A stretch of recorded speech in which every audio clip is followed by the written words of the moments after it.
My dear students, welcome to my channel at your classroom. എൻ്റെ ചാനലിൻ്റെ പേര് at your classroom എന്നാണ്. എൻ്റെ ചാനലിലേക്ക് കയറി വരാൻ ഇവിടെ താഴെ കൊടുത്തിരിക്കുന്ന മാതിരി at your classroom -5-2310A എന്ന് ടൈപ്പ് ചെയ്താൽ നേരിട്ടിട്ട് എൻ്റെ ചാനലിലേക്ക് കയറി വരാം. ഓക്കെ, അപ്പോൾ നമുക്ക് ലെസണിലേക്ക് കിടക്കാം. ഇവിടെ Kerala reader English standard four part 1 unit 2 paper boats എന്ന പാഠത്തിൻ്റെ മൂന്നാമത്തെ വീഡിയോ ആണിത്. ആദ്യത്തെ 2 വീഡിയോ ലെസൺ എക്സ്പ്ലെയിൻ ചെയ്തതാണ്. ഇത് മൂന്നാമത്തെ വീഡിയോ ആണ്. ഇതിൽ ഓരോ പാർട്ടിലും വരുന്ന ക്വസ്റ്റ്യൻ ആൻസേഴ്സ് ആണ് ഞാൻ ഇവിടെ ഡിസ്കസ് ചെയ്യാൻ പോകുന്നത്. അപ്പോൾ ആദ്യത്തെ പാർട്ട് ഡൗൺ ദ സ്ട്രീം എന്ന പറഞ്ഞ പാർട്ടിലെ first question, what could be the horrible thing. അപ്പോൾ ഇവിടെയാണ്. അപ്പോൾ എന്താണ് ആ ഹൊറിബിൾ തിങ് സംഭവിച്ചത് എന്നാണ് ഇവിടെ ചോദിക്കുന്നത്. അപ്പോൾ നമുക്ക് അതിൻ്റെ ആൻസർ ഞാൻ ഡിക്റ്റേറ്റ് ചെയ്യാം. അപ്പോൾ നിങ്ങളത് കേട്ട് മനസ്സിലാക്കിയാൽ മതി. The horrible thing happened was that A fat boy pounced on one of Anna's boat, pulled it and turned it upside down. ഇതാണ് സംഭവിച്ചത്. ഈ ലെസണിൽ പറയുന്ന ഹൊറിബിൾ തിങ് എന്താണെന്ന് വെച്ചാൽ ഈ ഒരു കാര്യമാണ്. അന്നേൻ്റെ ബോട്ട് പെട്ടെന്ന് ചാടി വീണ് ബോട്ട് എടുത്ത് അതിനെ തിരിച്ച് മറിച്ചിട്ടാണ്.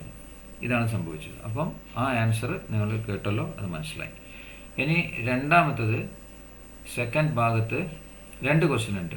Y did the boy pounds on the boat. എന്തിനാണ് ആ കുട്ടി അങ്ങനെ ആ ബോട്ടിന് മേലെ ചാടി വീണ് അങ്ങനെയൊക്കെ ചെയ്തതെന്ന്. അപ്പോൾ നമുക്ക് എന്ത് പറയാം? The boy pounced on the boat was to play mischief with Anna. അപ്പോൾ അന്നയോട് ഒരു ചെറിയൊരു കുരുത്തക്കേട് കാണിക്കുക, അതാണ്.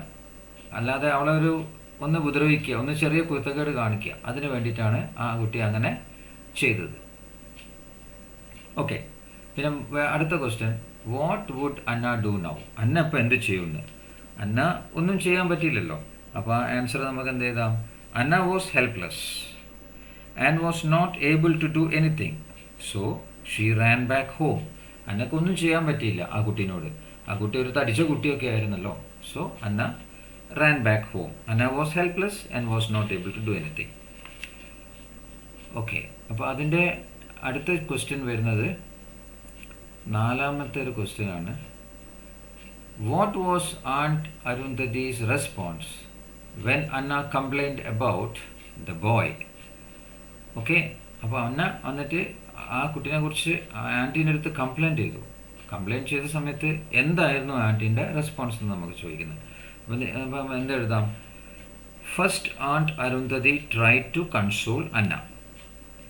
Then she said that she will make boats for the boy also because she thought he may be a poor boy and no one has taught him how to make boats.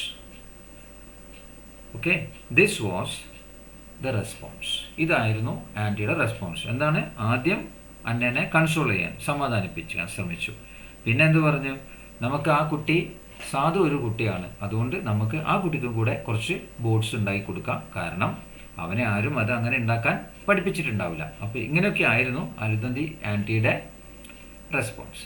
Okay, പിന്നെ അടുത്തത്, the boy is so rude, why did Anna say so. Okay, ആ boy വല്ലാതെ ഒരു റൂഡായിട്ട് പെരുമാറി. എന്തുകൊണ്ടാണ് അന്ന അങ്ങനെ വന്നിട്ട് ആൻറ്റീനോട് പറഞ്ഞത്? അപ്പോൾ നമുക്ക് എന്ത് എഴുതാം? The boy was so rude.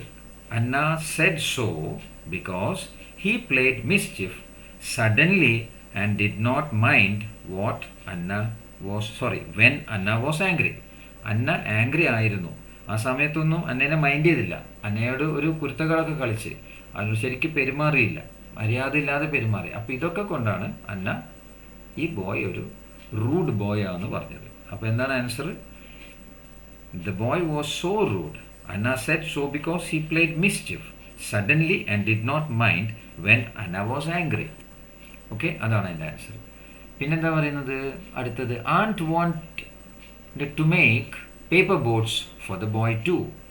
And wanted to make paper boats for the boy too. Do you agree with her. അപ്പോൾ ആൻറ്റിക്ക് ആ ബോയ്ക്ക് പേപ്പർ ബോട്ട് ഉണ്ടാക്കി കൊടുക്കണമെന്ന് ഉള്ള തോന്നൽ വന്നു. Do you agree with her. അങ്ങനെ ഉണ്ടാക്കി കൊടുക്കുന്നതുകൊണ്ട് എന്തെങ്കിലും ബുദ്ധിമുട്ട്, എന്താ നിങ്ങൾ എഗ്രി ചെയ്യുന്നുണ്ടോ ആ കാര്യത്തിനോട്? അപ്പം നമുക്ക് എന്ത് പറയാം? Answer yes I agree with and Arundhati. അങ്ങനെ യെസ് എഗ്രി എന്ന് പറയാം. കാരണം ഇവിടെ ആൻറ്റ് അരുന്ധതി എന്താ വിചാരിച്ചത്? നമ്മളിപ്പം ചെറിയ കുട്ടികളൊക്കെ ഉള്ള സമയത്ത് 2 കുട്ടികളാകുമ്പോൾ ഒരു കുട്ടീൻ്റെ അടുത്ത് ടോയ് ഉണ്ടാവും, മറ്റേ കുട്ടി കരയും അത് വേണമെന്ന് പറഞ്ഞിട്ട്. അപ്പം നമ്മൾ ആ കുട്ടിക്ക് ഒരു ടോയ് കൊടുക്കും. ചിലപ്പം ആ കുട്ടികൾ അത് വേണ്ട, ആ മറ്റേ കുട്ടീൻ്റെ അടുത്തുള്ള തന്നെ വേണമെന്ന് പറഞ്ഞ് ചാടി പിടിക്കും. അങ്ങനെയുണ്ട്. പക്ഷേ പൊതുവേ ഒരു കുട്ടീൻ്റെ അടുത്ത് ടോയ് ഉണ്ടാകുമ്പോൾ മറ്റേ കുട്ടി കരയുമ്പോൾ ആ കുട്ടിക്ക് ഒരു ടോയ് അങ്ങ് കൊടുക്കും. അപ്പോൾ രണ്ടുപേരും സമാധാനപ്പെടും. അതാണ് ആ ഒരു ടെക്നിക്കാണ് ആൻറ്റി ഇവിടെ എടുത്തത്. അതാണ് ആൻറ്റി പറഞ്ഞത് ആ കുട്ടിക്കും നമ്മൾ കുറച്ച് ബോർഡ്സ് അങ്ങ് ഉണ്ടാക്കി കൊടുക്കാം. അപ്പോൾ ആ കുട്ടീൻ്റെ അടുത്ത് ബോർഡ്സ് ഉണ്ടാകുമ്പോൾ പിന്നെ അന്നേൻ്റെ അടുത്തുള്ള ബോർഡ്സിന് വേണ്ടി വരില്ലല്ലോ. അതായിരുന്നു ആൻറ്റീൻ്റെ തിങ്കിങ്. അപ്പം നമുക്ക് വളരെ ക്ലിയർ ആയിട്ട് yes I agree with and Arundhati എന്ന് എഴുതാം. ഓക്കെ, ആൻസർ എഴുതാം. അടുത്ത സെക്ഷനിലേക്ക് വരുമ്പോൾ അവിടെ ഒരു ക്വസ്റ്റ്യൻ ഇല്ല. പിന്നത്തെ സെക്ഷനിൽ 2 ക്വസ്റ്റ്യൻ കാണുന്നുണ്ട്. What made Anna happy? Anna was happy because the boy didn't play any mischief the second time when she launched the boats. Also, he pulled out the boat which was stuck in a heap of mud and stone. അതായത് രണ്ടാമത്തെ പ്രാവശ്യം അന്ന വന്നിട്ട് ബോട്ടൊക്കെ ഇട്ടപ്പോൾ ആ കുട്ടി ഒന്നും ചെയ്തില്ല. അതുകൂടാതെ ഒരു ബോട്ട് സ്റ്റക്കായി. അപ്പോൾ അതെടുത്ത് അന്നക്ക് തിരിച്ചു കൊടുക്കുകയും ചെയ്തു. ഈ കാരണം കൊണ്ട് അന്ന വാസ് ഹാപ്പി.